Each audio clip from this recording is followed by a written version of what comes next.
Cody Braun, working on my interview project with Asian American, and this is my friend George. And George, why don't you tell us about your story, where you're from? Yeah, so people call me George in America. My real name is Georgi Nikolaev Tsinsurov from Kazakhstan.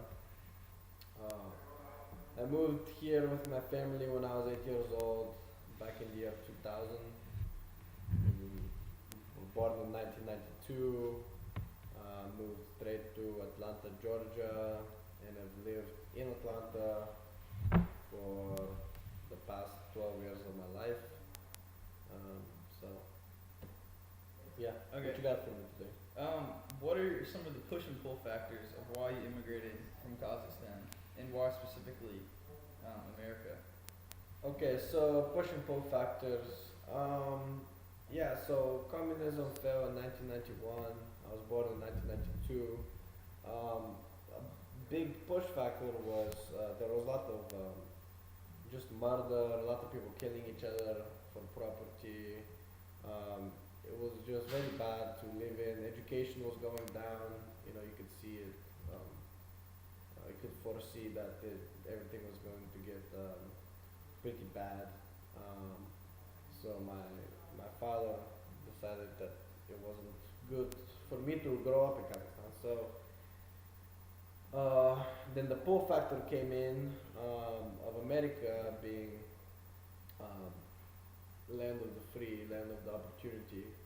We have a bunch of family friends that moved from Kazakhstan to here a couple of years before we did, and they've said that they can find jobs, they can they're surviving here. It is a different country, but they're surviving. So big pull factor was moving towards this place where you actually have opportunity, where you can grow, where you can pursue something because you like it, not because you're told to do so.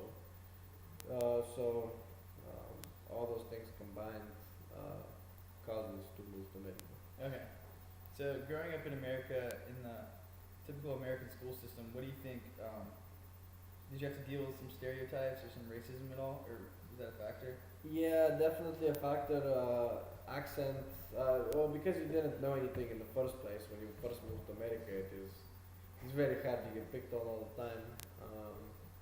You know, back in the day, they were all my friends. You know, they would say, they would teach me words, and now they would be like, "Go tell this to the teacher," and there would be, curse words. And I would go tell the teacher, and I would thinking I'm going to ask her to go to the bathroom, and they tell me, don't say that again, and I'll get in trouble. And it was like, I don't know. I got picked on because I didn't know anything, and um, I don't know. People thought I was stupid because I didn't know English, and that's definitely part of the, I guess, typical very young growing up in the American schools. You Okay. see that a lot with immigrants. Yeah. So what did you find were some of the best strategies you could use to dealing with stereotypes? Some of the best strategies was definitely to tell you what is not good.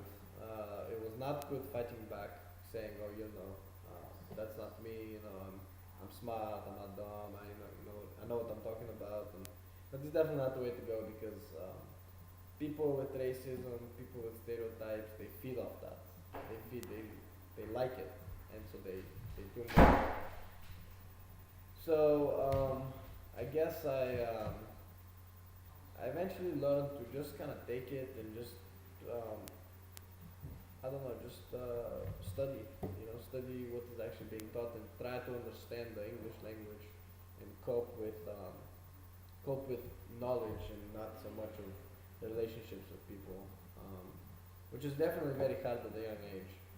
Um, but yeah, I mean nowadays there's still some racism, still stereotypes nowadays. Growing up now, I'm not much older. I've lived in America for 12 years. There's definitely still stereotype, but I learned to just count it as something like immaturity with people that stereotype before they meet you. They say hi to you the stereotype. It is like it is almost immature. You see a person and you automatically assume something about them just because of the way they look or because of the way they talk, and it is just it's just immature. Go see somebody. Go see who they are if you really want to. Um, so yeah. Okay, so you think you've started to adjust to American culture some, or do you think you still maintained a lot of your culture from Kazakhstan, or do you think it's a little mixture of both for you now? Yeah, definitely. Definitely assimilated a lot into American culture. In the school system, a lot. I go to Georgia Tech now. Um, so I go to American school system. I was in American public school. Um, I talk English all the time now. I still talk in Russian back in my family. So yeah, the languages I know English, I know Russian. I assimilate a lot into American culture. I played baseball for the longest time. I love baseball. I hang out. A lot of my friends are American. I hang out with them. They got me into country music. Now I listen to country music. So it's definitely like this mixture of like assimilation into American culture, but at the same time, you cannot deny the fact that I was, born and raised in a different country for 8 years of my life, especially early childhood years, and those are some things that you cannot ignore in my life. It's one of those things where it shapes who I am, and no matter how hard I try to. If I was to try to disregard it and say, oh, I'm only American now, it is impossible. Those roots are always going to be there. And if I try to tell myself, I'm only going to be, Kazakhstan, then it is kind of weird because, I'm living in America. So when you live in America, you treat America, you treat living in America like you're living in America. And then you treat Kazakhstan like you're living in Kazakhstan. And you don't really try to put those two together in different countries. Okay. So So what do you think the hardest part and the most challenging thing for you was with coming to America? yeah, so the hardest part was obviously the language. I did not know any English when I came to America, and definitely very, very, very hard. Trying to go through class, trying to get the teacher to explain something to me, and me just standing there looking dumb. It's Yeah. like the most hopeless feeling you can get because you just do not know what she says, and you're like, I'm trying to understand what you're saying, but I do not know what you're saying, so I don't know what you want me to do.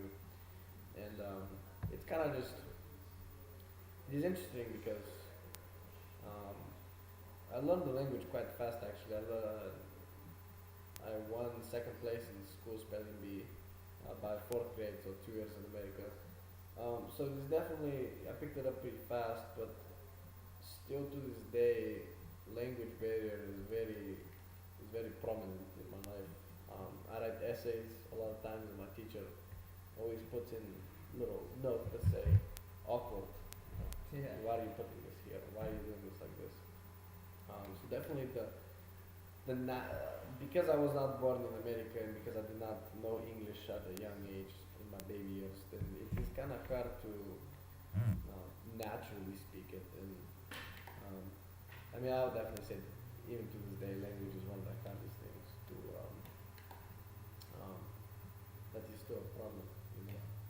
So going off of that, do you think language was a stereotype sort of thing that you had to deal with? People stereotyping the way you spoke, meaning like your accent had to deal with like who you were as a person too. Yeah, definitely. Now that I'm applying for jobs, actually, it is interesting. I went to a resume workshop, and I had Georgi Censuru on the top, my name. And they say, "Do you have an American name you go with?" And I say, "Yes, George." And they say, "Put that name on your resume when you go apply for jobs." And that kind of struck me. I was like, "Really? You change that much?" And they're like, "Yes." some employers when they see that name,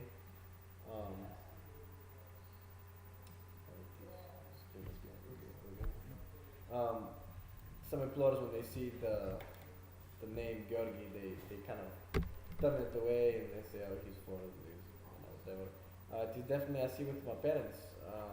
My mother has masters. There you go. My mother has master's degree in economics, and she came over here and they do not give her any degree because it's foreign. So you definitely see a lot of hard times with job-related stereotypes in language. Because a lot of a lot of jobs like plumbers and mechanics and electricians that you have to go and talk to people. You have to communicate, and because somebody doesn't know English, it's very hard to get a job. So there's definitely lots and lots and lots of language barriers that immigrants have to go through in order to begin to start advancing in American culture. Okay. So what do you think the best way is to try to eliminate racism or stereotypes are? Do you think it's a thing that American people have to work on themselves, or do you think it's just over time it'll go away, or what do you think? What's your take on that? So because I don't think you can actually work on racism per se. I don't think you can say, we're going to work on this. It's definitely a time issue. Racism, stereotypes come from generations and generations. Um, so as I was saying, you're watching news, and you're sitting here, and your father is next to you, and something happens on the news, and your father says something racist or says something stereotypical for somebody, like, oh, he's so dumb, his skin color is red, so he's dumb, just something like that. And then as a little kid, you start hearing those things, and then you start thinking like your father, you start thinking like the things you heard. So it is definitely something generational, something that older people pass down to younger people. And I only think it's a matter of time for people to start understanding that it is not okay. It is almost immature to to have stereotypes and racism. So it is a matter of time where this assimilation of different cultures can get together, and racism, I think, little by little will start disappearing.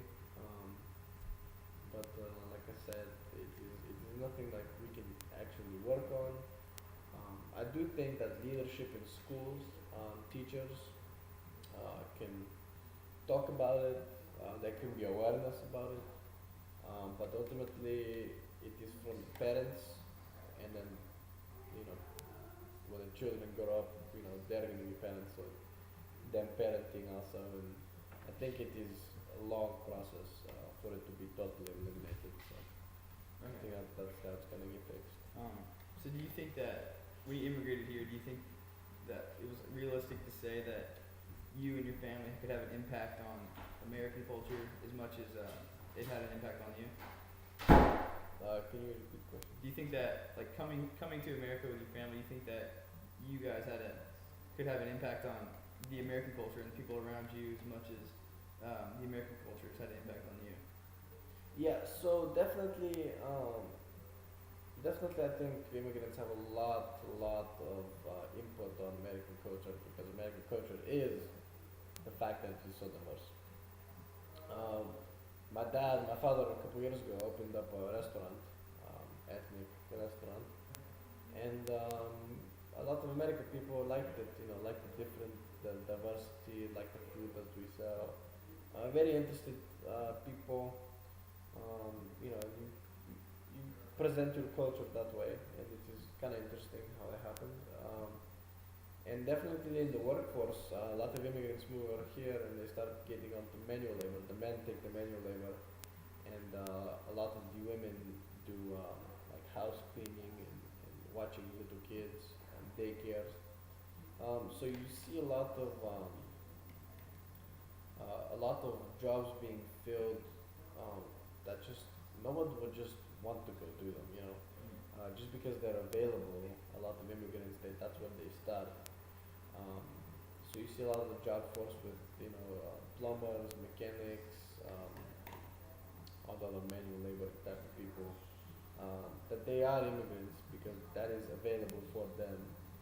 Um, and usually American people graduate from college, they get some some higher level work. Usually that's the case. And I mean, there's definitely a huge impact on immigrants on American culture, and definitely a huge impact of American culture onto immigrants. Okay, so you feel do you feel like you've been able to maintain your culture from Kazakhstan as you come to America, or do you think some of that's been lost? Yeah, yeah, a lot of holidays we still celebrate. Um, we celebrate different stuff. We have name days we celebrate. We have different Kazakhstan holidays we celebrate Independence Day. A lot of these different kind of stuff. Um, so every once in a while we get a bunch of Thai people and we celebrate just random stuff. And it's just kind of interesting, we preserve culture that way. But I mean, like I said earlier, you cannot ignore the fact that I was, born and raised in this country. Yeah. You can't just throw that away. That's part of you. Um, so culture is always going to be there. Okay. Well, that's all the questions I've got for you today. Thank you so much. Thank you